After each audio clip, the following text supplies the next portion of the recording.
For question 13,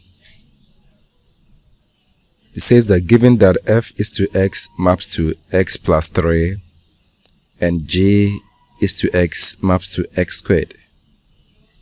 I. Find g of f of x. I. Evaluate g of f of 2. And for the b, find what values of k is 1 over x plus 1 over x plus 2 undefined.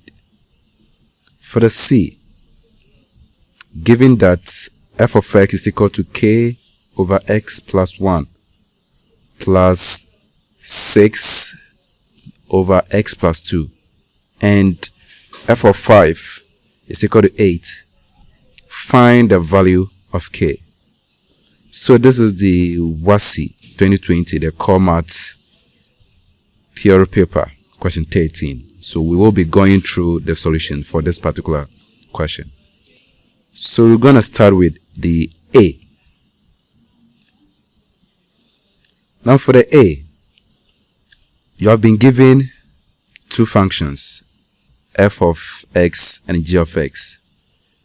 So what we want to do is, the question wants us to find g of f of x. So we have our f of x being equal to x plus 3. And we have our g of x also to be equal to x squared. And the question wants us to find g of f of x. What this implies is that when you take the g of x,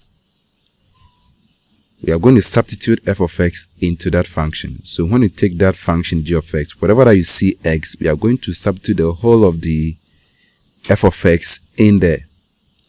In this case, our g of x was x squared, and our f of x is also x plus 3. Therefore, we are going to substitute the whole of this expression, that is the x plus 3, into this. So where this x is, we are going to substitute the x plus 3 there. Therefore, this is going to give us, we have the x plus 3 all squared. Now we need to simplify this further. Now how are we going to simplify this further? This is the normal binomial expression, which has been raised to the power 2. So this is the same as you have an x plus 3, x plus 3. And how do we expand this? This x is going to multiply the whole of the x plus 3. Then you take this positive 3, also multiply the whole of the x plus 3. That is what is going to happen. So in this case, we are going to have x squared plus 3x plus 3x plus 9. We simplify this further. We are going to have our x squared plus 6x plus 9. So this is the I. Now for the I, we are to find g of f of 2. What this one also implies is the function that we had, or the expression that we had for the g of f of x, that is this one, g of f of x. We are going to substitute 2 into that expression. So this is going to give us, we have 2 squared plus 6 multiplying 2 plus 9. We simplify this further, and this is going to give us 4 plus 12 plus 9. We sum all the 3 numbers there, and this is going to give us 25. So that is the g of f of 2. Let's move to the b.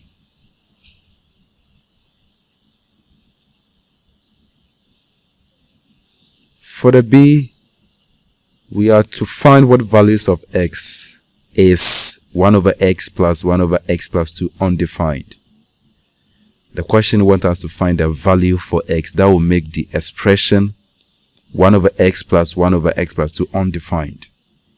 Now we have two fractions here, so what we can do is we can combine the two fractions to get one fraction. That's the first thing we can do because we are interested in the denominator. We can also straightforward find the LCM, then we try using the LCM. Okay, so let's try combining the two fractions to get one fraction. We have 1 over x plus 1 over x plus 2. Our LCM is going to be x plus 2. This x goes into this x plus 2 times. Or what you can do is this x cancels this x. You are going to be left with x plus 2. This x plus 2 multiplies the 1, the numerator up there, and this is going to give you x plus 2. You bring your addition sign. This x plus 2 goes into the LCM x, which is the same as this x plus 2 cancelling this x plus 2. And you are going to be left with x here. So this x will multiply the 1 up here, and that will give us x. So what we are having here, we simplify this further, and that will give us x plus x will give us 2x. So we have 2x plus 2 all over x multiplying x plus 2. So the two fractions, they have now been simplified to this form. But we are interested in the denominator. The reason why we are interested in the denominator, this is a fraction. And if you want values that will make this fraction undefined, the basic idea is the denominator should not be equal to 0. If the denominator should not be equal to 0, then what values will make this denominator be equal to 0? Because those values will make the function undefined. So what we are going to do is we are going to take the denominator and then we equate it to 0. So we have x plus 2 being equal to 0. We want to get the values for the x there. Now we take this x, we equate it to 0. We take the x plus 2, we equate it to 0. Because if two expressions are multiplying and it's equal to 0, the basic assumption is definitely one is equal to 0. That is why we are equating each to 0. In that case, x is equal to 0, and then x plus 2 is equal to 0. A is equal to 0. We can't solve for anything there. It's simple. X is equal to 0. But for the x plus 2 being equal to 0, yes, we can solve for the x. In this case, our x will be equal to negative 2. Therefore, the values of x, which will make the expression undefined, are x being equal to 0 and x being equal to negative 2.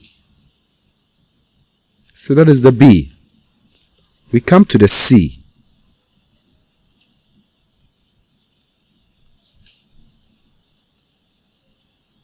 For the C, it says given that f of x is equal to k over x plus 1 plus 6 over x plus 2 and f of 5 is equal to 8, find the value of k. In this case, the question wants you to find the value for k, and you have been given f of 5 being equal to 8. What we can do here is we can find f of 5 and then we equate it to the 8. If you want f of 5, it means that when you take the function f of x, whatever that you see x, substitute the number 5 there. So in this case, our f of 5 will be equal to k over 5 plus 1 plus we have our 6 over 5 plus 2. We simplify this further and this will give us k over 6 plus 6 over 7. So this is our f of 5. But don't forget, f of 5 is equal to 8. In that case, we can equate this expression here to 8. Therefore, k over 6 plus 6 over 7 is equal to 8. Now we have a linear equation here, so let's solve for k. And how can we solve for k? We can find the LCM, then we multiply through, or we can group all the rational numbers on one side. In that case, we are going to have our k over 6 being equal to, we have our 8 minus 6 over 7. Now we are going to have our k over 6 being equal to the 8 minus 6 over 7. We can simplify this side to get one fraction here. So we have our k over 6 being equal to, we find the LCM. LCM is what? 7. So the 7 multiplies the 8. Okay, 11, write our LCM. So our LCM is 7. This 8 is the same as 8 over 1. So the 1 goes into the 7 times. 7 times 8 will give us 56. Once again, we bring our minus sign. This 7 goes into the 7. 1. 1 times 6 is 6. So this is going to give us k over 6 being equal to 50 over 7.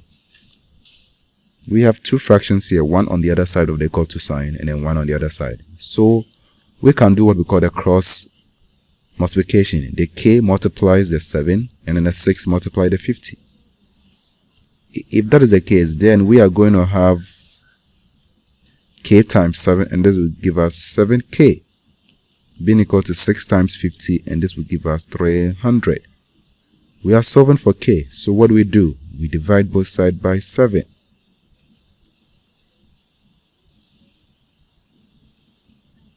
And this 7 is going to cancel the 7. We have our k to be equal to 300 over 7.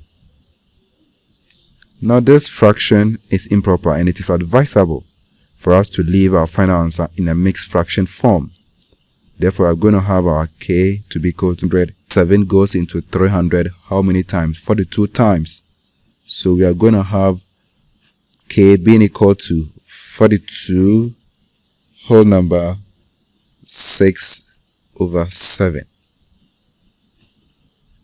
And this is the final answer for question C. We are going to end the question here. Please don't forget to subscribe to our YouTube channel.